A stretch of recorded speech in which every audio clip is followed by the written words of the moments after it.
because you can have all the money in the world and be absolutely miserable and be a complete asshole. Mm-hmm. So you're the toxic poison, or just an energy vampire. And we're not living in caves in Tibet, meditating to become the perfect human, because we're all busy dealing with our lives. But spending some time to invest in understanding the nature of your mind, the nature of consciousness, how to work with it to enhance your lived experience and the lived experience of others is an incredible gift to give yourself. Hello and welcome to the Help My Wealth podcast, Money Rules or Money Rules. Here at Help My Wealth, we are all about empowering financial success in our community of listeners. We hope you find today's topic both informative and helpful. Hi and welcome back to the podcast Money Rules, Money Rules. I'm your host Stephen Logan, and as always with me is Hamish Ferguson. Hamish, thank you for coming. Oh mate, my diary was pretty full, a couple of days out from Christmas, but I managed to squeeze it in. Today we have a special guest with us, is Yolanda Beatty. Yolanda, thank you for coming. Pleasure to be here. Great. Yolanda is the founder of Yo&Co, and after spending 20 years in the corporate world of marketing and public affairs, she's passionate about many things, including family. However, gender equity is very important to her and has advised organisations such as Cricket Australia on what it takes to balance the interests of all players.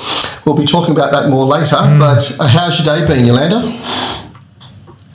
Yeah, great day. Looking forward to the Christmas break. I think all of us are. So, Hamish, you've known Yolanda for a little while. How about you start off and tell us about your background together? Yes, I've known Yolanda for probably, what would be about 4 years, Yolanda? A little bit before COVID. Yeah, it's about that. A little bit before the event that we all like to forget about. And I guess one of the things that fascinated me about Yolanda when I first met her was just this, in all honesty, and I hope Yolanda's all right with me saying this, but when I first spoke to her, I said, wow, energy and just the passion for what she does, and also balancing that with, a busy family life and a daughter that is very, very important to her, and trying to just get that balance right. And so I just knew from the first meeting with Yolanda that I thought, okay, here's a special lady that I'd love to get to know a bit better. And Yolanda, I guess from you, it'd probably be good just to share with us a little bit about, I guess, the background to Yo&Co and why that transition to self-employment for you, and what that transition or what that journey's been like so far. Yeah, thanks for the opportunity to share my story. So I started my own business with almost zero forethought. It was a situation where I was in my then current employer, where I, in a very quick period of time, like within seconds of a conversation, this current job isn't working. I need to get myself out of this situation, and I'm going to start up my own business. So, if I'm honest, it's the worst way to think about starting a business. It was a flight response from a place of fear and worry.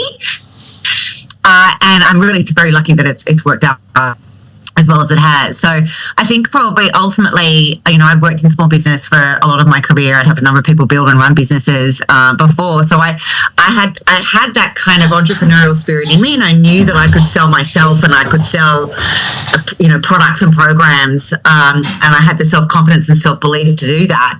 But I hadn't really thought before I started the business what I really wanted to do and how I was going to bring it to life. It really was a bit of a knee-jerk decision off the back of a difficult situation. But I haven't looked back, and I can't imagine doing anything else. I often have nightmares that I'm back in corporate life working for someone else again, and I always think that's a good indication that I've made the right choice. And it's been, notwithstanding the COVID hiccup, it's been, a fairly, very steady period of growth and evolution, supported by a great team and some really good mentors and supporters along the way to land to where we are now. And Look, I'll come back to, because I probably gave you a bit of a whammy there with about 10 different questions in the first statement. So, but if I can just say one thing, I think it's really important to recognise that a lot of people actually become self-employed out of almost that knee-jerk reaction moment. And I quite often say to people, you know, when they talk about people that are self-employed, I say, look, if there's one thing that probably categorises us all into one sort of basket, is that generally we don't play well with others, and we have this drive for independence or control that overrides the desire for safety. So would you agree with that statement? Yeah, and I think it's actually our desire for safety that also drives our need for control. And I think, you know, when we're looking at how we want to craft our life, the feeling of autonomy is so important. And I think it's also that view of we don't play well with others. This is another, that's what I actually help teams and leaders do, is how do we play better together? And so, and like a lot of people in my field in the area of leadership development or teams programs, we're doing this work because we have a passionate belief about what's missing and what's lacking in so many organizations with so many leaders or in so many teams. And so seeing what hasn't worked for us in the past is often a driver for wanting to make a difference in this area. So let me ask you a question. Like, if you had to sum up what Yo&Co do, you know, on a day-to-day basis, how would you explain that to people? Yeah, in a nutshell, we help organisations, industries and teams and leaders ignite extraordinary in their people from the inside out. So we have diversity at the heart of everything that we do. So some of our work is very diversity centric. So whether that be specific programs for women, whether it be attracting women into male dominated areas or working with male dominated organisations to retain and promote their women, but all of it's very much in the prism of what we call the inner game. So helping people understand what's happening on the inside, how it's always mediating what's happening on the outside, and how to find your greatest growth edge by looking at this inner game work. So was there an epiphany or a moment in time where you went, okay, I need to take this out of the organisation that I'm in and do this myself? Like, or was it something that sort of built up over, you know, many months or maybe a year? So the actual decision to start the business, like I said, was made in a second. Literally, you know, somebody told me this is the way this certain situation is going to be, and I said, well, let's get me out of here because this isn't working. And I was lucky that I was able to exit the organisation gifted with a couple of important programs and clients that made it that much more financially viable for me to start my own business. But in terms of the offer and how we've evolved to be clear about the value that we offer and the work that we do, that's something that has evolved really steadily over the 5 years since I launched the business, and has come off the back of what areas most inspire me. So what I know I get most enlivened by, what's my zone of genius. So what do I know is my little, you know, my magic source of passion and impact, and what do I see as an opportunity in the market? And not necessarily because I'm the only person that does what I do, but that certainly how I do it can only be done by me. And so that when I'm able to bring my own personal passion and that sweet spot where I feel most alive, if I'm able to bring that to clients, then I know that that's something that draws people to me and is critical for the business's success. Okay. And do you find, you know, you're obviously talking to lots of different organisations, lots of different companies.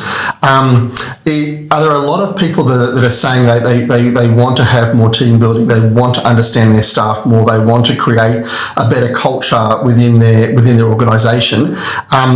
Is the flow-on effect that, you know, actually saying that and then wanting to do that quite high, or are you finding often people are saying that but then not really wanting to actually create culture? Or do you find that if someone's making that statement, getting you to come in, they're willing to work with you and actually drive those changes?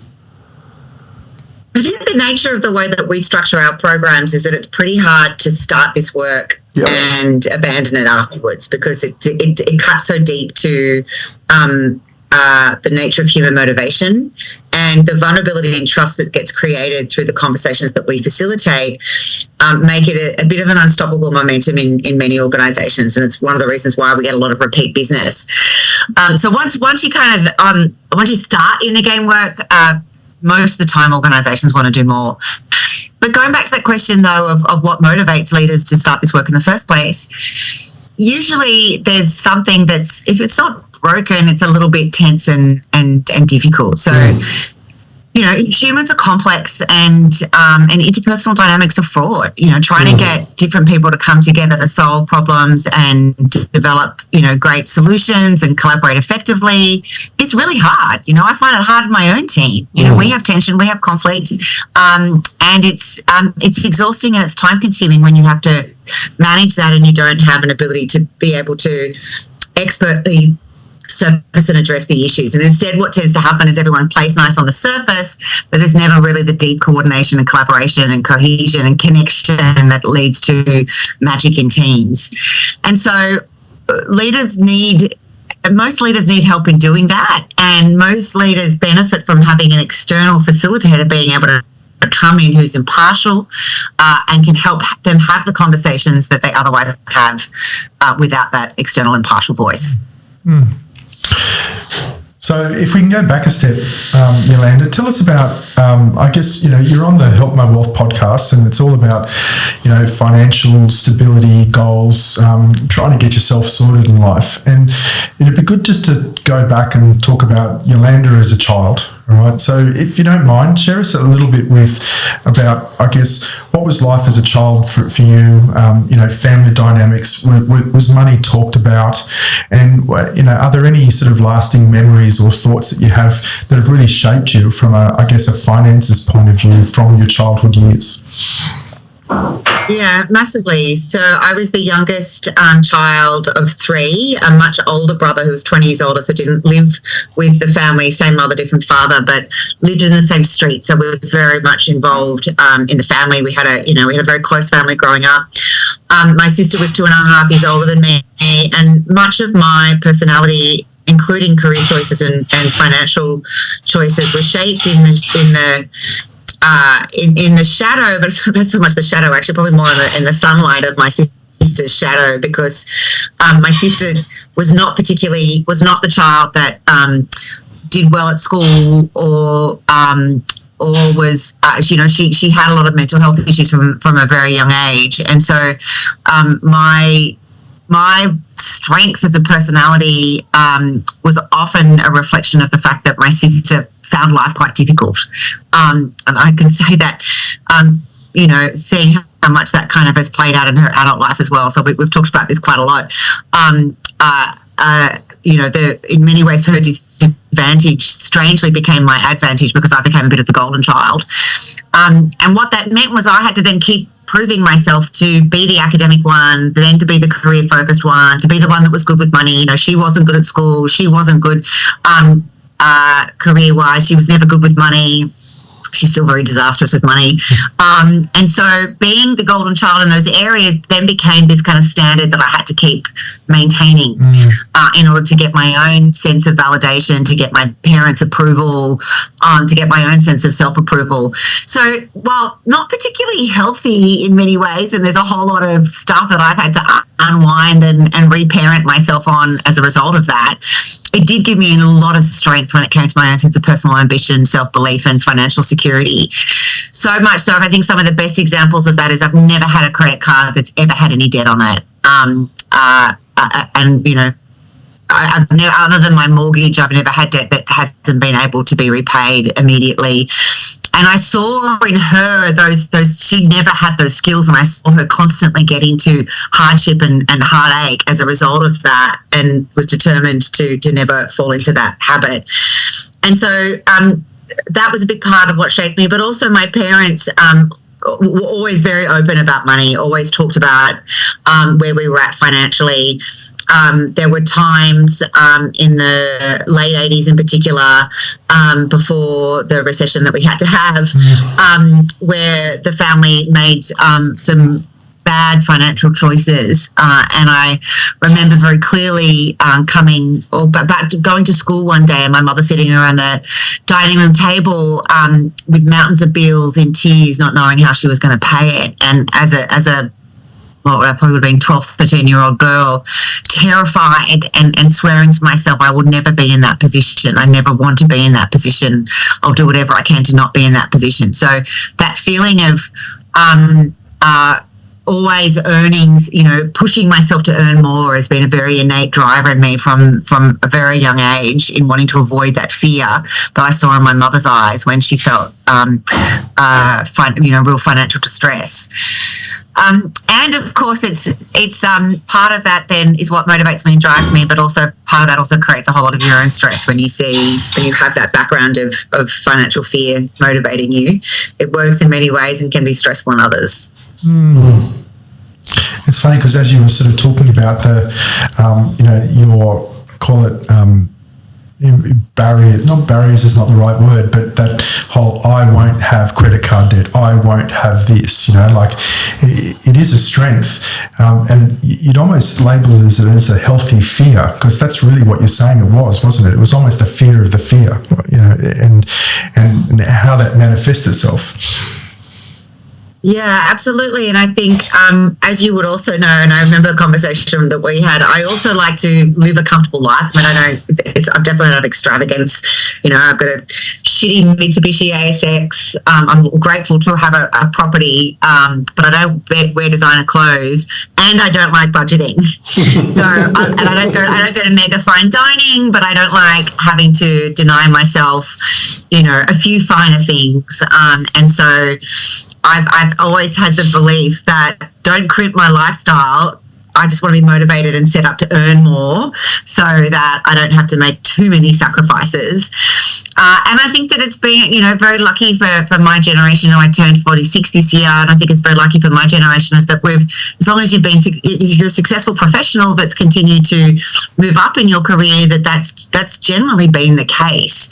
This year, I think, has been a really big shift for a lot of people, certainly for me, and I see it in my cohort where for the first time it feels like we're going backwards. That I remember my daughter saying to me when I started to talk more about we can't afford that, we can't keep spending money on that. I've already spent too much money this week. And my daughter saying to me, "Why? There's something happened. Like why are we having to watch our money so much now?" And me trying to explain to her, it's not that I'm earning less, it's just that everything's costing more. Mm-hmm. And so we just need to be that much more conscious. And while I find that depressing and frustrating and stressful, I'm grateful for at least being able to have that conversation with my daughter so she starts realising the realities of economic conditions and what they mean for decisions we have to make as a household. And I think, I've had similar conversations with my children in the past, and I've always said to them, it's not so much that we can't afford that, it's that we're choosing not to buy that now. Do you know what I mean? It's that whole thing of we can afford whatever we want. We're very lucky in Australia. Most people can afford what they want, but do you want this or do you want this? Do you know? It's a choice to live within your means. It's a choice to actually budget. It's a choice to go, I'm not going to go and buy the brand new BMW. I'm going to have, my Mitsubishi. That ends up being a choice you make so that you can continue the lifestyle that you want to lead, rather than this really stressful lifestyle where you've bought too much. And it's funny when you start seeing your kids come back, isn't it? When they've learnt those lessons, and they can actually start saying to you, oh, okay, yes, we're choosing to, not buy that or choosing to do this. So I just need to remind you, Steve, that Yolanda's not quite there yet. Your oldest is 26 and mine is as well. So all we can do is encourage Yolanda just to keep going. Yeah. My daughter's 11. She turns 12 on Thursday, and yeah, it's definitely an ongoing conversation of what's a reasonable thing to spend money on. Do you really need that Starbucks drink for $15? No, I don't think you do. I think it's interesting though that you talk about your life growing up and what it was like when you were 12 or 13, and how you're reflecting on where your parents were at that point in time, and now there's almost this total 360-degree circle where your daughter's a very similar age to where you were then, and you're starting to have these conversations around what does it mean to tighten the belt a little bit. And I don't know if you've realised that, but you've no, I haven't realised that until just now. I think you're absolutely right. And I'd add another dimension on that for my daughter, which is different to where I was at, and that I'm a single mother. So the difference in when you are a single income household, trying to create all the opportunities that I had as a child, adds a different dimension to pressure, and also hopefully role modelling that I'm providing for her. So can I touch on that, because I think it's really important. And I mean, you're obviously well into the parenting journey now, and from memory, I think you've been a single mother for a while now. Is that the case? Yes. Yeah. So if you were talking to younger people out there, because the reality is, what do they say? It's roughly 1 in 2. People will end up finding themselves in a situation where they're parenting on their own for at least a season. So I know we haven't prepared for this, but if I said to you, what's 2 or 3 things that you keep coming back to remind yourself about what it means to do this journey on your own, what would you speak into that? Well, maybe if I kind of say what I'm so grateful for that supported me, and I know that it's a privilege. Not everybody has the type of support structures that I have, and the biggest support structure is a friendship group who keep me sane and have me feel nourished and nurtured. So that I've got the mental fortitude to be able to handle the real difficulties of single parenting. And my daughter's also got an additional need. She's got a mild intellectual disability. She's on the autism spectrum level 2, and she has quite significant anxiety. So it's not, she's an incredible kid, but she's a tricky one. And I couldn't cope with that and running my own business without the incredible support of a friendship circle. So investing in friendship, I think, is massive. The other thing that I would say is investing in you. And again, there's a privilege because I can afford this, and I can afford this through my business in particular. But that how you deal with adversity is biologically determined. There's an element of genetics to it, but you can absolutely train your capacity to deal with adversity. It's part of what I train in leadership and teams programs, that everyone's got different degrees of adversity, but building your internal resilience is absolutely within your control. I also suffer from anxiety myself, and so it's not as if I'm just lucky that I've got all this mental resilience. I absolutely have had to work on it since my 20s, when I first came down with quite a significant depressive episode. And so taking control of what you can control, investment in friendships, investment in health and well-being, is an incredibly important part of success no matter what, but particularly when you have the added difficulty of single parenting and single parenting an additional needs child. I think I'm so glad you used that word resilience, because it's one of the touch points, or one of the words I just love, because it doesn't matter what your background is, or genetically where you are dispositioned in regards to anxiety or whatever else, but you can develop resilience. Resilience is not one of those things that just happens. It's almost like it's a taught behavioural thing that you actually go through. It's that fortitude that when you fall off your bike, you get back on. Now, if you happen to be a person with high anxiety or depression or other things, intellectual disabilities, other areas that make it harder for you, then you require greater resilience to be able to get through life. But in the end, anyone can develop that resilience. And it's amazing. I know people, and I'm sure you do too, that have much harder lives than someone else, but their resilience is such that you wouldn't recognise it.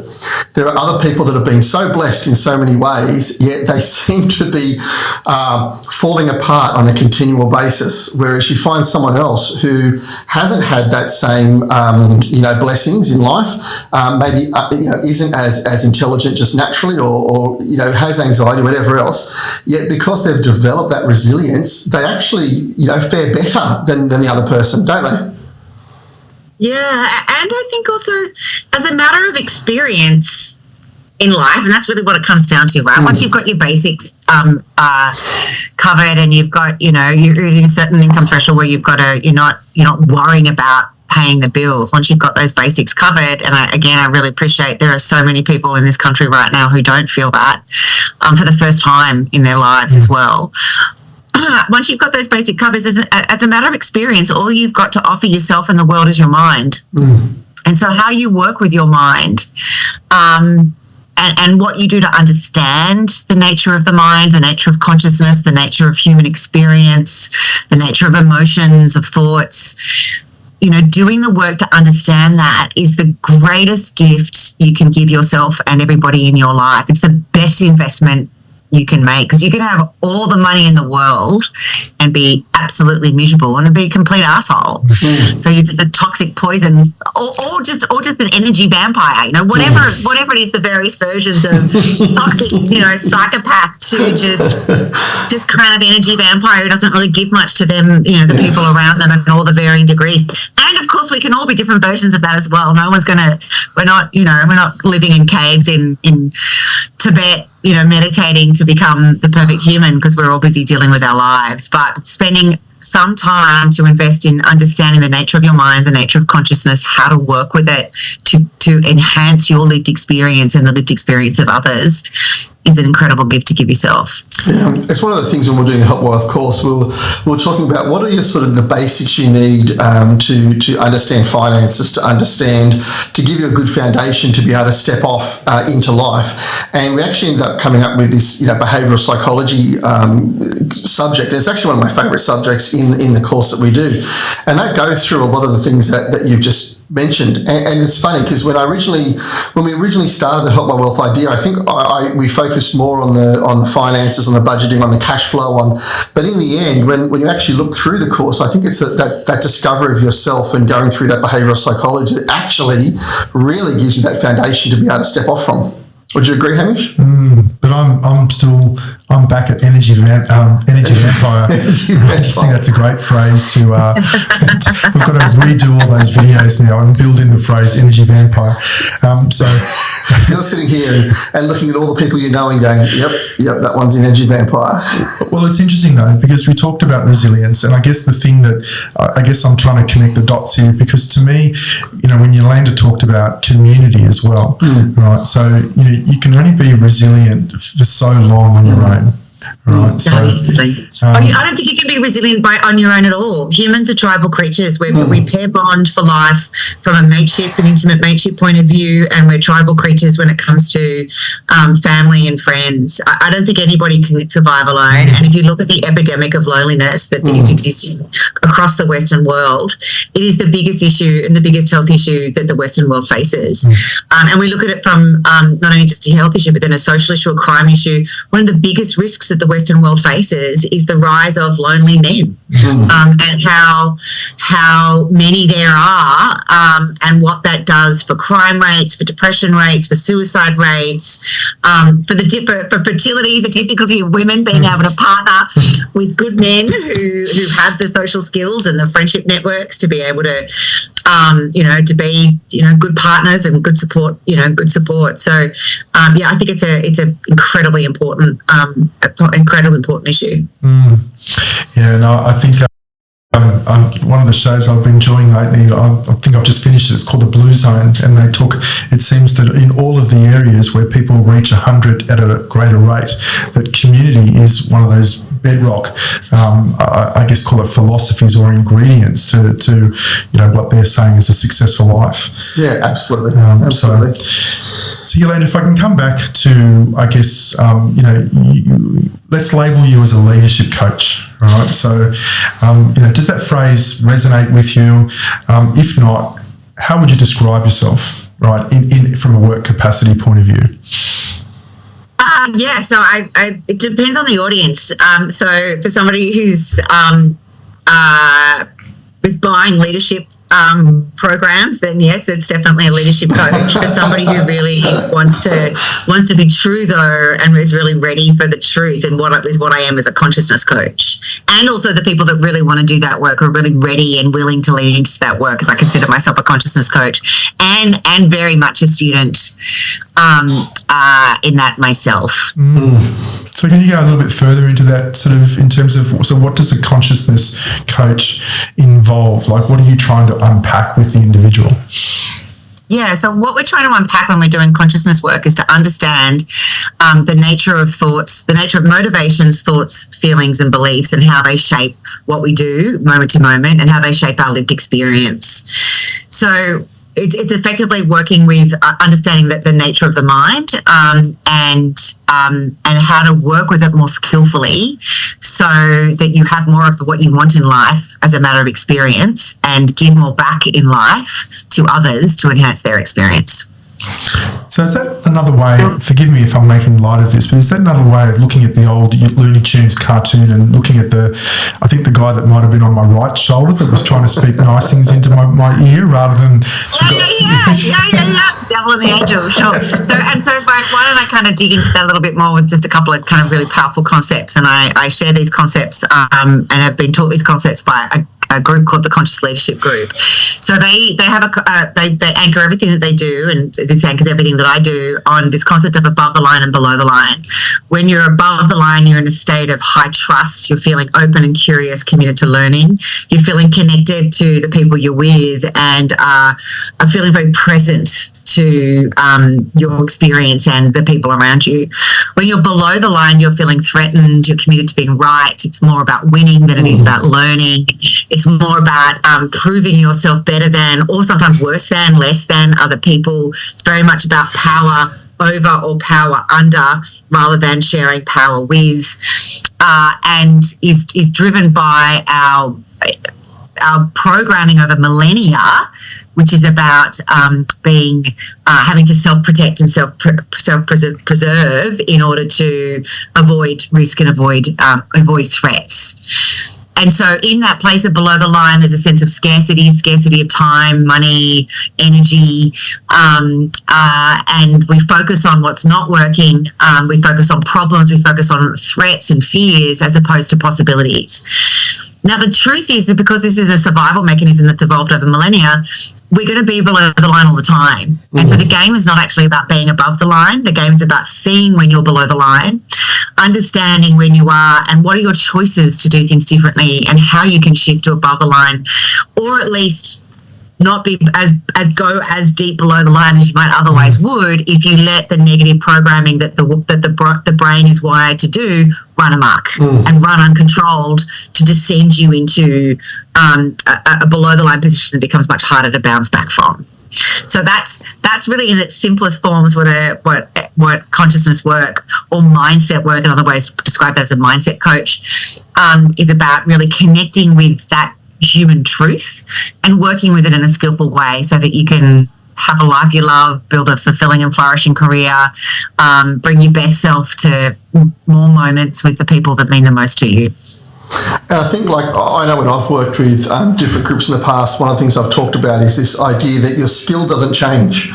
There's this really weird thing where, one day, for instance, your boss comes in and tells you, you're the best salesperson we have, I'm giving you a bonus. You know what I mean? Your skills that day as a salesperson, let's say, as an example, is you're through the roof, you're hitting all your targets, everything's going really well. Compared to, say, the next day the boss comes back and says, sorry, Yolanda, it wasn't you, it was the other Yolanda from the other department. She's the one that's been doing well. I actually had a relook at your work and you've been doing poorly, and then that day your sales are down, everything's down, you can't get on with your work. But your skill hasn't changed from one day to the other, has it? It's your mindset that has changed. It's that ability to go, in your terms, am I above the line or am I below the line, Because I know myself, when you're in that fear state, you spend a lot of energy trying to work out how to get out of it, don't you? You spend a lot of energy trying to work out how to approach your boss properly if you're worried about him or concerned about how she or he is going to react to you. That's a lot of time and energy you're spending to make sure that everything's right. Whereas you could be getting on with your day and doing whatever you really should be doing. Yeah. So we call that status threat. So some great work from the Neuro Leadership Institute summarizes our 5 main threat responses using an acronym called SCARF. So it talks about status, certainty, autonomy, relatedness, and fairness. And so that status thread of what is my perceived value compared to others is a massive impact on your cognitive capacity, so how well you think, so how good you are at expressing your skills and talents. And when you feel like you're less than other people, you literally become dumber. Your cognitive capacity declines just through the experience of feeling less than. And so as leaders and parents, as partners, being mindful of showing up in a way that supports others to feel good, it gets more out of them. And creating a team environment and a family environment where people feel that they're valued for the strengths that they bring, while also challenged to work on their development areas, makes smarter teams. So here's a question moving a little bit further, into what you do. When people say to you, you're a consciousness coach, you're a life coach, or whatever else, what are some of the common myths that people come to you with, that they just have these assumptions that you're going to be that just isn't the case at all? Yeah, they think it's going to be very kind of goal oriented. And so tell me the 5 goals that help me work out my 5 goals and develop a plan to get there. And some coaches will do that, right? So that's definitely what some coaches in leadership development people will do, and that's absolutely fine. And obviously goal setting and at least getting a sense of what do you most want in any situation is definitely part of our conversation. But probably the most common things that I hear is, whoa, I wasn't expecting to have that conversation, or that feels very personal, or gee, this is like a psychology session, which not everybody is interested in doing, of course. Some people prefer to just keep it much more at train my behavioural repertoire rather than dealing with the actual stuff that's stopping me from performing or living the life that I want. And so I always I go to great pains to make the point that when you're doing this work with me, expect to be challenged and confronted, because that's where your greatest growth edge lies. It gets to a certain point in your career where there's no more behavioural repertoires to learn, there's no more technical skills to do. You've actually got to get really clear about how do you get in your own way and in the way of others, so that you can start to slowly shift that over time by paying attention to the mind and what you think and what you do when you get in your own way, and using that power of attention to start shifting at the edges to slowly drive change. Do you find that you've had people have often said to you at the end of your course or the end of the time together with you, they've gone, wow, this is not what I thought it was going to be? Yeah, often actually. Yeah. And most of the time, that's probably one of the most common things that I hear. Wasn't expecting that. And then it's things like, wow, if you wanted to, probably one of my favorite quotes from a client this year actually was somebody in a team session where they said, if this program was about increasing trust in the team, like, you totally nailed it. And that's exactly what probably, if there's one thing that summarizes what I do is trust work. And it's not just about trusting others, but it starts with trusting yourself. And so self-acceptance, self-compassion is a massive part of this work. And it's hard and it can be really painful. Sometimes I kind of wish, sometimes I think maybe it would be better if I just brushed it all under the carpet and didn't look at all of these fears and shadows and all of these ways that I can be, selfish and judgmental and controlling and, all of these flaws that I have, all of these bugs in my internal operating system. Sometimes I think, what would it be? It's better if I lived this blind life. And I know that is a life half lived. I know that that's not a life where you're living in your full magnificence, where you're feeling deeply connected with the people around you, where you feel like that you've got the tools to be able to handle life's hardships that are going to come no matter what. But I get why some people find that just too confronting to deal with. I mean, it's interesting though. I mean, another way to summarise this, Yolanda, may be that the fake it till you make it strategy only works for so long. That ultimately, if you don't start getting real and unpacking, let's call it the truth, that your own growth can only stall? How would you respond to that? I would 100%. And not everybody wants to grow. So I'm really clear about that, and that's absolutely fine. But that is 100% true. You cannot grow as a human, as a leader, as a parent, as a partner in a partnership unless you do this work. That is, all of the neuroscience, all of the leadership development theory, all of the adult development theory will tell you it's this inner work that will drive your growth in the long term. And am I right in saying as well that your learning or your journey with people is almost another way of looking at it? Is it Maslow's hierarchy of needs? Is it that sense of moving through the different sort of levels of call it growth? Or Yeah. I mean, this is what the concept of self-actualization is all about, right? When you actually, or a better way to put it is self-transcendence. So this idea of above the line, below the line, when we're below the line, we've got our ego running the show, right? We've got our sense of it's got to be about me, self-preservation, self-protection, making myself better than or less than. It's all about ego. It's driving your engagement with the moment or the person. Self-transcendence, also ego and self being the same thing, is to recognize that the self is just a constructed concept that impinges and limits our growth and connection, and of course also supports our skills and our expertise. So self-transcendence is to lose yourself, lose the concept of self, lose this sense of I have to be better than, lose the sense of I need to protect myself, or I need to comply, or I need to control. That's what those moments of self-transcendence are about. And it's a journey for all of us, without a doubt. Sorry, Steve, I was going to interrupt you before. Did you have your question still? Or? No, I was just going to say that I think that the truth thing is the important thing, that you mentioned. If someone doesn't want to change, or they don't want to look at themselves, then that's where they're just unable to change, aren't they? And so often people don't really want to look at themselves. They want to find out why things aren't working from other people's point of view, not why aren't things working from my point of view. And one of the things I often talk to my clients about, and even to my children about, is to say to them, if Bob or Sarah have done the wrong thing by you and you feel quite justified to be frustrated or to be fearful or whatever it is going on for you, that's one thing. But actually stop looking at their story and actually start looking at your own story, and actually think about what could have I done to have changed this situation? What could have I done to have made this better, regardless of the right or wrong of it? If you can actually find out that inner truth for yourself, it can really propel you along, quite a bit further, can't it? Absolutely, and it's the fundamental starting point for mindset and consciousness work, which is to say, how do I take 100% responsibility for everything that I'm experiencing in this moment? That you can't make me feel sad.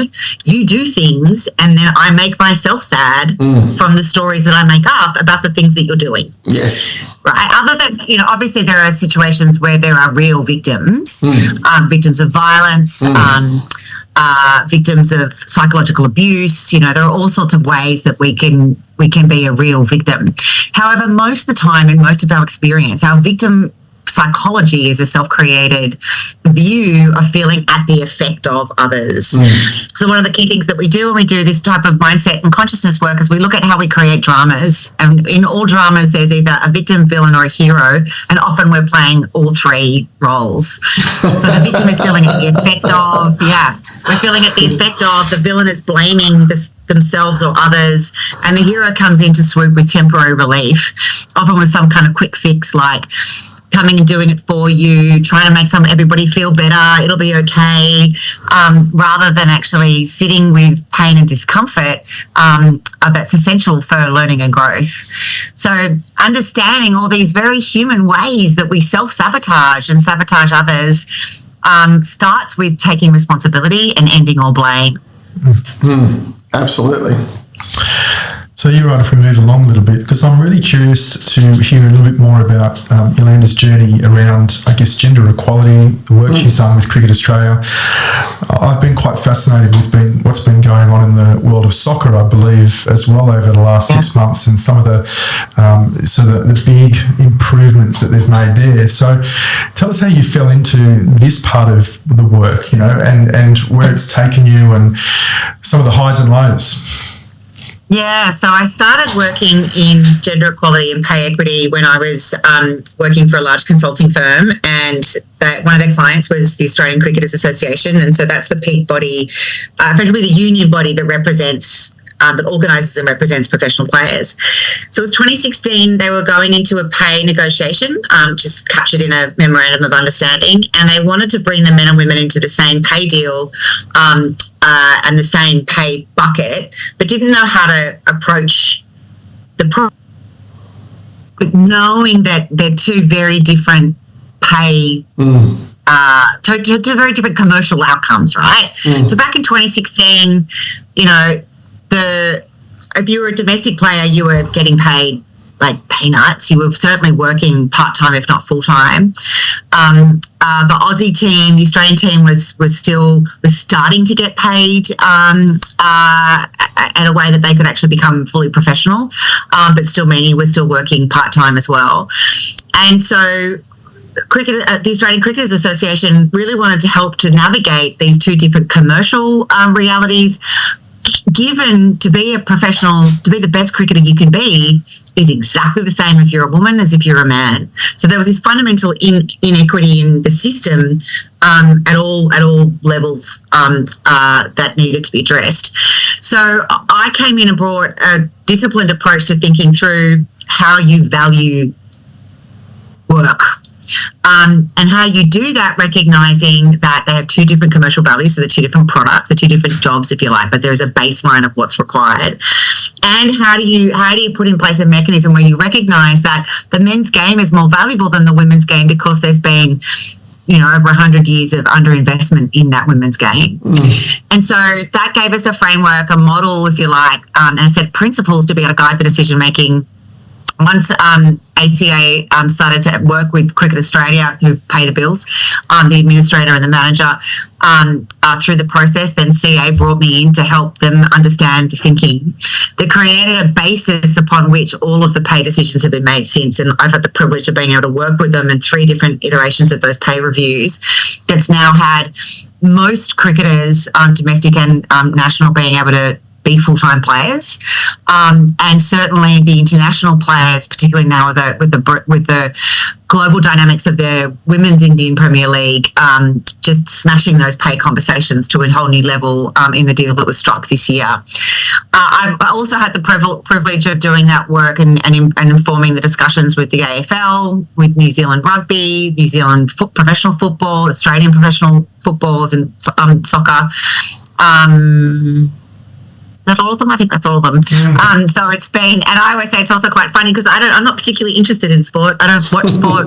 I don't play team sport. But I find I find complex problems like that fascinating. Bringing a principle of equity that deals with the commercial realities is not just ideologically driven, but also creates incentives in the system to continue to invest in the women's game so that it can be as commercially viable as the men's game, and investing in the system so that the dominant archetype, being the men, are also incentivized to lift up and support the growth in the women's game so that the whole pie continues to grow for both players in a spirit of ongoing growth and abundance that comes when you bring that mindset to the negotiations. So yeah, it's been fascinating understanding the intricacies of professional sport and just the dynamics that go into those decisions. And look, from the outside, I would have to ask, female cricket in the last 5 years or even longer than that has jumped over and over and over again from the point of view of viewers, from the point of view of seeing it on TV, from the point of view of advertising. I mean, they must look back at that now and go, our pie is bigger. You know what I mean? Like that they're getting, a huge return for actually recognising where the inequality was and then actually trying to fix that. So have you seen that as quite a great success story for yourself as well as for Cricket Australia? Yeah, so it's a question of what happens when you invest. Great things happen. And let's be real, the Boxing Day test, the men's Boxing Day test is what makes cricket, right? So it's still, the men's game is still substantially more commercially lucrative than the women's game. And the big piece that needs to change there is how the broadcasters value the game. So we've still got in all games, in all formats, we've still got this mismatch between what the eyeballs are doing and how that's translating into broadcast deal value as determined through the broadcasters when they're negotiating, and what they value and how they set value based on eyeballs, which eyeballs at what time, when that's actually broadcast, the quality of the broadcast. So it's the intricacies of the commercial details are well beyond what I ever got involved in. And there is a long way to go to really generate the commercial potential and realise the commercial potential of women's cricket. Do you think that the response, in recent times to the Matildas doing so well, the World Cup, that will actually change things or not? Yes, yeah, I think it already has changed things. And what it does is it shows you, it kind of is a bit about the what's possible, right? What's possible when a country gets behind a women's game. And the dimension, and the dynamics are a little bit different, right? A World Cup, it's got such a concentrated amount of energy that we can get easily buoyed by that. Whereas, say, for example, a full AFL season, women's season, while still significantly shorter than the men's season, still say 10 games and increasing, to sustain interest in a sport over 10 games over a longer season compared to a really concentrated global tournament and championship like the World Cup is very different. But it goes a lot to the psyche, right? It goes a lot to the psyche, and that can only be a good thing. It's now up to the administrators to continue to build on that energy and enthusiasm for women's sport in a way that recognises it's a different product, but hopefully doesn't have it just become a second-rate product that's about just the family sport. But we can continue to invest in and admire these women for the incredible athletes that they are, just like we do for men's sport. But that's going to take continued investment, particularly when you look at the need to up the ante and the quality of the game that comes with investment. It is interesting, though, in the sense that if you said to me, Hamish, name a sport that's been around for a while where women have had a much closer equality, the only sport I can think of is tennis. Yes, and there's a difference. It's because it's not a team sport. So tennis has had, certainly Tennis Australia has paid equal prize money for a long time. I don't know the specifics. I haven't worked with Tennis Australia, but it's been equal prize money for a long time for the Australian Open. And the difference is that you've got one-on-one, right? Compared to, it's a much bigger pool, so it's easy to equalise compared to when you've got dozens and dozens of players that have to be remunerated in, say, AFL or cricket, and that the hierarchy is you're moving from a domestic league into certainly when it comes to cricket, into a global league, and all the various different tiers and hierarchies that have to be funded in that measure. So it's a very different dynamic from that perspective. And same with golf. So golf has got a lot more equity coming through as well, because it's an individual sport compared to a team sport. So yeah, they're both also played together. So if you think about most team sports, it hasn't been that common that the men are playing at the same time as the women. The women might be a month later or 2 months earlier or whatever it happens to be. Whereas I think golf and tennis, each competition, both genders play at the same time.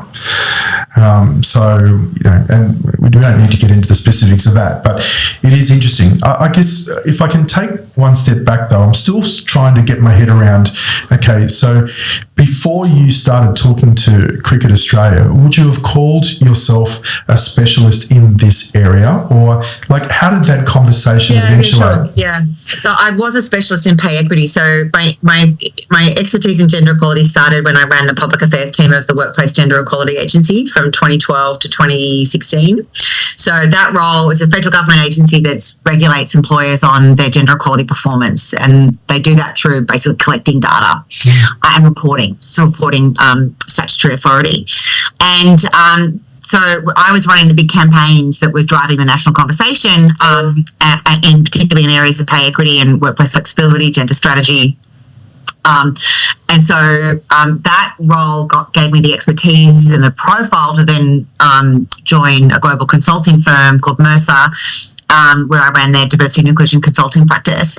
And Mercer was an expert in remuneration. So some of the best work that I did in the 3 years there was working with incredible analysts to do these really complex pay equity audits, where we weren't just, what we did with sport became much more principled and model a way to model the thinking, but very imprecise. But then when we were doing it in corporates, we were analysing data for thousands of employees globally, 3-year historical remuneration trends, building very sophisticated regression models to be able to pinpoint pay inequities down to an incumbent level, down to a dollar level, based on all the legitimate drivers of pay, like job level, performance, starting salary, location, or just to see where there was genuine often unconscious discrimination. And that unconscious discrimination usually always started at the beginning. So the pay gap starts on commencement because women ask for less and get less, men ask for more and get more. It then gets perpetuated through pay review cycles, where we can see again that bias playing out, despite the fact that women often getting on average higher pay, high performance reviews. And so by understanding what do you do when you've got a whole lot of data to be really precise, we were able to take the principles of that very sophisticated statistical modelling and bring it into a professional sports environment with more of a principled approach. So my question for you as well is, look, through the 80s and particularly the 90s, when pay equity and gender equality and so forth were really being pushed through, there was that really strong belief that, if a woman is worth the wage, she'll be paid the wage. We're going to reward people based on their effort, not based on their gender. We don't do that. That's sort of evolved now, where people, I think, are starting to understand why there has been inequality in pay and inequality in gender equity, especially in corporate. Do you see that has changed a lot, or do you still find that some corporations are saying, no, the reason why 90% of our managers are men is because they're better, or they're doing this or they're doing that? Or are people really in the corporate world more and more starting to see that there has been a problem in the past that they have perpetuated, that they need to actually make physical changes to move forward? I think it's obviously going to be different in different places. I think, though, that the conversation that is obviously, in the 10 years that I've been working in this area, it's evolved massively. So that most large-ish sophisticated organisations, particularly if they're publicly listed or they've got a high public profile, they've seen the writing on the wall and they realise they need to take this issue seriously. And when you take the issue seriously and you really investigate the difference in the lived experience of men and women at work, that they don't start from the same place, that there are so many stereotypes and biases that favour whatever the dominant archetype is in the system, right? So you can have a highly feminised system.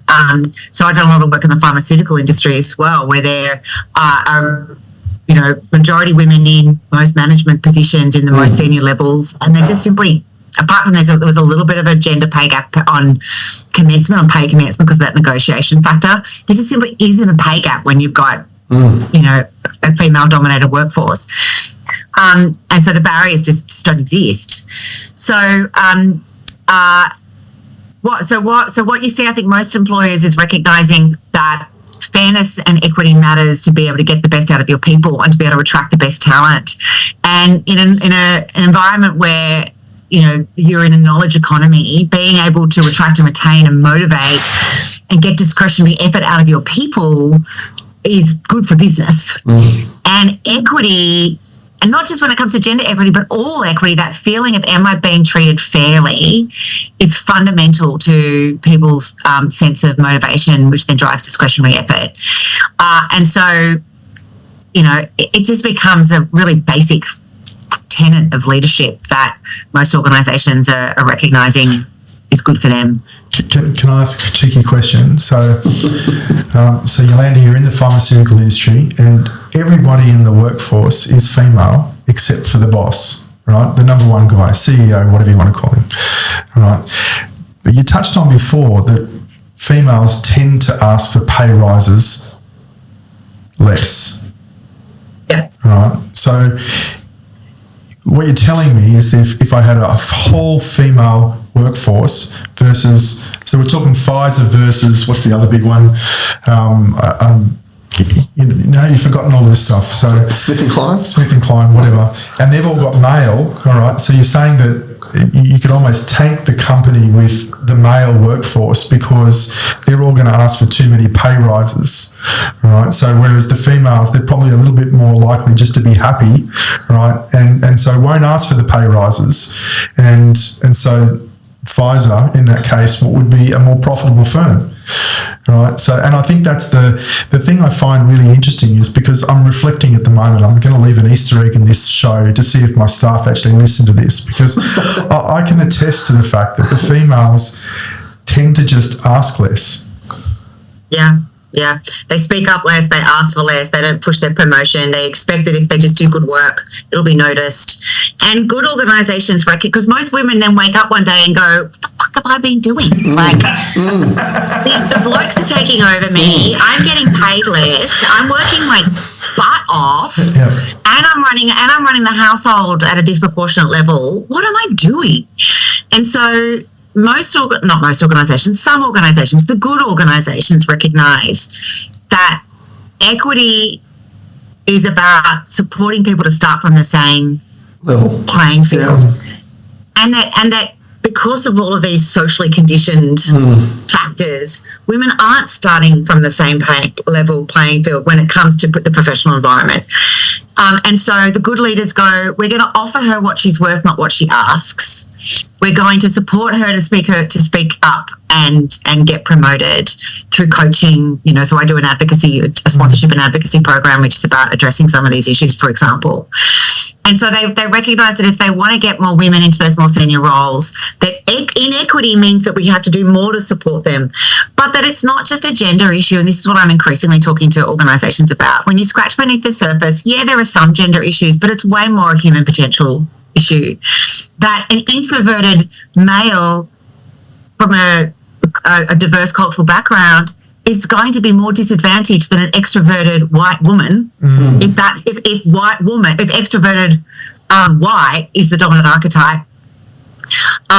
So if we actually make it more about what it takes as humans to do great work, to bring our best self to work, to bring out the best in others, that's where I got to the work of consciousness and the work of mindset, is that they're the layers that are so much more relevant to bringing out the best in your people so that they can really do their best work while they're working with you. It's so much more than identity. It's all of the layers of our humanity. And when we invite teams and leaders to have that conversation, not only do they get insights that unlock extraordinary performance, but they develop the trust and professional intimacy that makes work so much more fun. I'm really enjoying this, but I think we're going to have to keep moving things along, otherwise we'll be here all night. So Yolanda, I'm thinking of starting a business, all right? So from your lessons, what are the top sort of 3, 4 or 5 things that you would want to impart on me to be thinking about before I jump in? Okay, cool. Well, why don't I make it a little bit more specific to I'm looking at starting a professional services business where I'm looking to sell my ideas, right? Because, that's the main expertise that I can focus on. So if you're somebody who feels like that you've got something to offer based on what you want to train people, you want to develop people, you want to offer some kind of service, some kind of knowledge economy service, some kind of professional service, my recommendation to you is you need to love the hustle.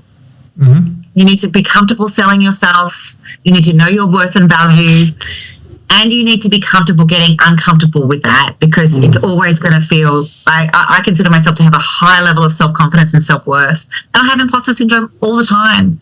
All the time I look around and think that I am a minnow compared to the intellectual giants that inspire me, that I feel that I'm who these people that trust me with their people and with their leadership. I'm like, what do I know? And of course I know a lot, right? But it's never enough. It's never as much as I want to know.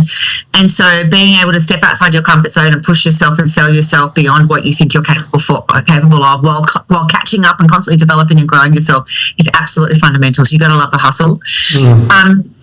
You need to be disciplined, hugely self-disciplined, and that comes in the sense of self-worth, or a chronic fear that's driving you, one or the other. I'm lucky that I've got a good sense of self-worth that supports my discipline. It makes a massive difference when you love what you do, when you can feel a genuine passion. It means the work actually doesn't feel like work. I often fantasize about winning the lotto, so that the pressure of the pipeline and the revenue that I need to raise to pay the salaries, I would love to not have that pressure, and I wouldn't do anything differently. Like, I'd still be working this hard, I'd still be doing this work, and that's incredibly motivating because I love what I do. So if I was summing it up, love what you do, love the hustle, believe in yourself, and self-discipline is absolutely key. If you don't have that, then you might do better working for someone else. Can I add one to that? Because we don't spend a lot of time talking, but within that self-discipline, I'm guessing that delegation skills and staying in your lane has been something that you try to do well. Would you agree with that statement? Yeah, I mean, absolutely. Certainly delegation skills and trying to bring a team together is absolutely vital. You can't, depending on the model you've got actually, but certainly the model that I've got in my business is that I have to do things through and with people, and that I have to be constantly investing in my ability to do that and my team's ability to work together. And we've had hurdles, we're having a bit of a hurdle at the moment, if I'm honest. And, I can't let that stuff go. I have to lean into those challenges and those frictions so that I can have the sum of the whole of my team generating more than their individual parts. And that's a constant journey, as they say. And with Help My Wealth, I guess one of the things that we sort of try to impart onto people is just the importance of having a team around you, or a mentor or a coach at times. So what's been your, I guess, journey with that over the last 5 years or longer?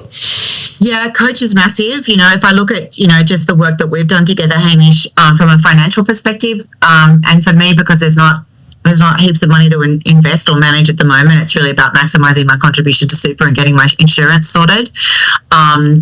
Was a big thing. And so just knowing that I had that stuff sorted and working with an expert to do that is a kind of baseline starting point. Surrounding yourself with people who you enjoy working with and that you can trust implicitly is obviously incredibly important. I have my own coaches. I have my own consciousness coach, and I'm starting to work with another team coach next year. So none of this stuff should be done. Never should you expect that you've got all the answers, right? Probably the biggest keys to my success from high school through to now is being able to see what I don't do well or want to do better, finding someone who does it better than me, and then asking them, how do they do it? Or getting them to do it for me, even better. So seeing what you're not good at and therefore what you need help in getting somebody else to do is one of my greatest strengths. Well, we always ask people when they come on our show that if you could go back and you could tell your 18-year-old self some advice, what would it be?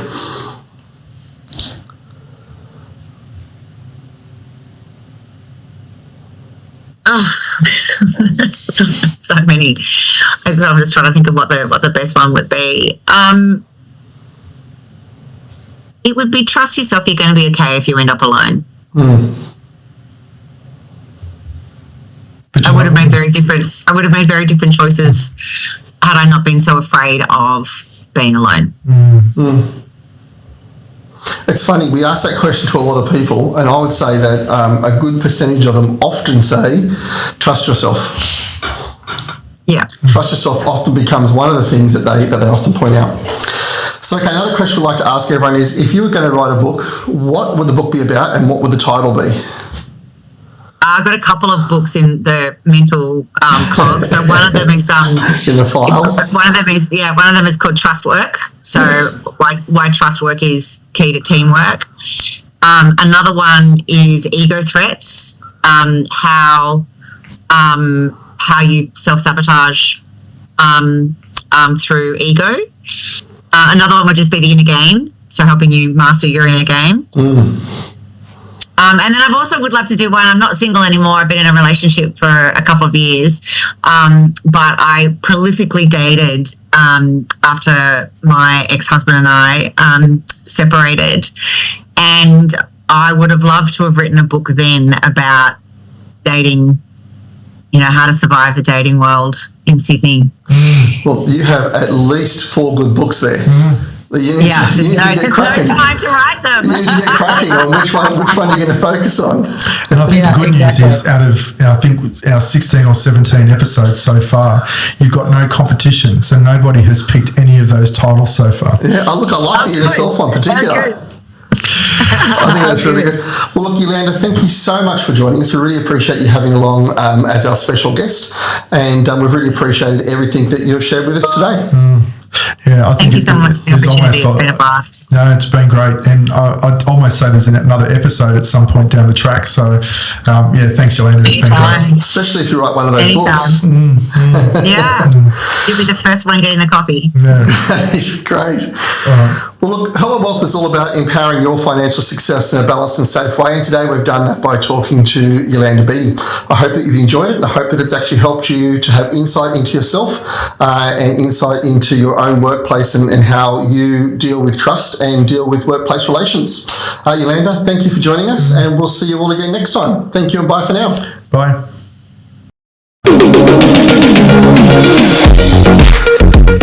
The information discussed by the Help My Wealth and the Money Rules podcast is for education and entertainment purposes only and is general in nature, and it is not advice.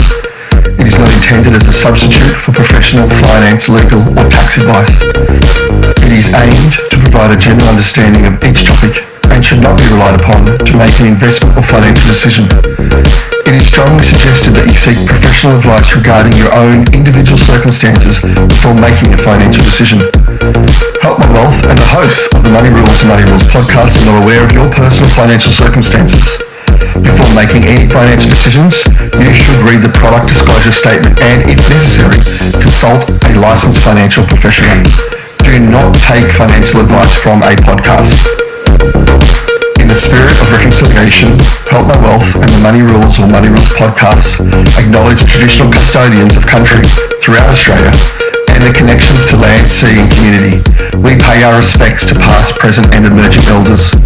We extend that respect to all Aboriginal and Torres Strait Islander people today.